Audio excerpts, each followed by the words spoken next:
This top 5 phones ever reviewed is brought to you by the folks at Wix. You know them, you love them, you should probably be using them. If you've got an idea for a website, Wix can help you bring it to life. They have incredible easy to use templates from hosting your site to creating your domain. Stay tuned to the end of the video if you want to learn more, or hit the link down below to get started. So my 4-year-old asks me why I change phones so often. He's constantly trying to steal my phone and gets used to an OS or a certain screen layout that I've got. I told him it's because I review them, and he asked how many I've reviewed over the years. So things about insomnia, I counted. Ladies and gentlemen of the herd, I have reviewed 317 phones and tablets, and I'm not even gonna lie, I was shocked and felt old. The exercise did get me thinking, what are my favorite phones that I've ever checked out? And 5 immediately jumped out, and a few I think might surprise you. But do not interpret this list as the best phones I've ever reviewed, because some of these were not great phones, but these are the top 5 phones that I enjoyed reviewing for various reasons. So let's go. So I told you there'd be some surprises. In 2009, RIM, as they were still known then, was just a mess wrapped in a total crap show with 2 CEOs and virtually no direction. But man, the Bold 9700 was still something special to me. Physical keyboards were still in demand, and nobody did it better than RIM. It kind of seems weird to even say this now, but it felt like a modern BlackBerry. It had, wait for it, an HTML browser. BlackBerry OS 5, it eventually got 6, and quite honestly, it kind of made me feel like a baller. I love this phone for its productivity, its battery life, and smooth navigation thanks to the trackpad. My love affair though was short-lived, but I remember how this phone made me feel when I used it. It kind of made me long for a simpler time.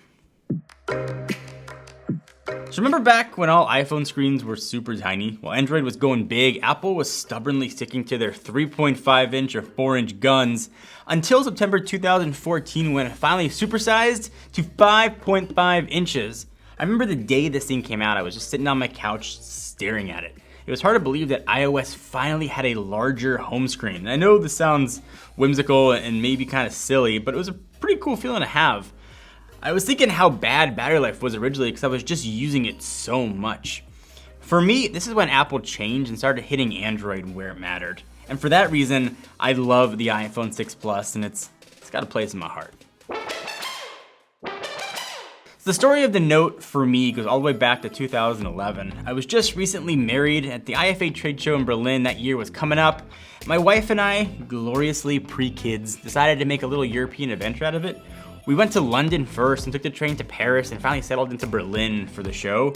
This was back when companies still announced big products at trade shows, and Samsung took the stage and announced what seemed unheard of at the time, a 5.3-inch phone with a pen.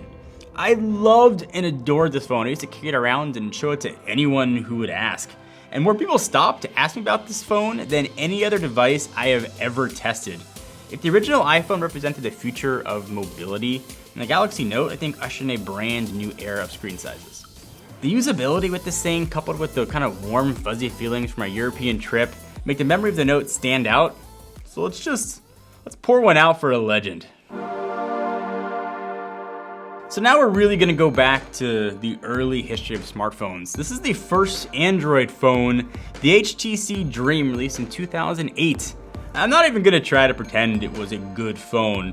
It was, quite honestly, just a mess. The UI was slow, the browser was subpar, it didn't even have multi-touch yet. But this was finally the answer to the iPhone. What this represented was absolutely incredible. I hadn't yet left my marketing job to go to Techno Buffalo full time, but I remember how excited I was to sit at my kitchen table, angle the webcam, my old Santa Rosa MacBook Pro down, and just talk about this phone. The slide-out keyboard mechanism was awesome, the keyboard was surprisingly solid. More importantly, we finally had something to potentially challenge what was looking to be the oncoming Apple dominance. I still actually have this phone, and once a year or so I'll dust it off and plug it in for a stroll down memory lane. Now it's time for number 1, and it's the original iPhone. It's not gonna be a surprise, but the reasons I picked it might be. So this phone was clearly the future and all that, but this was the phone that started my entire career and changed my life. I picked it up on launch day, I ran home to film it as fast as I could. My heart was pounding, I was sweaty, but I was so damn excited. I loved that feeling. It was pure, I still remember it. I loved the original iPhone. Just that feeling and the awe of using a multi-touch device was incredible. And it's really got a soft spot in my heart because it literally changed my life. So the other thing that changed my life was creating technobuffalo.com, and if I had Wix around when I went to do that, I would have saved myself a lot of time, hassle, and headache.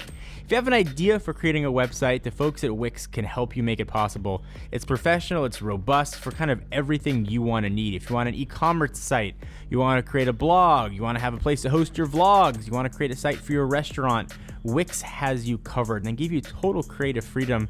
And these don't look like normal template websites. You can customize almost every single aspect of it to make it look uniquely you.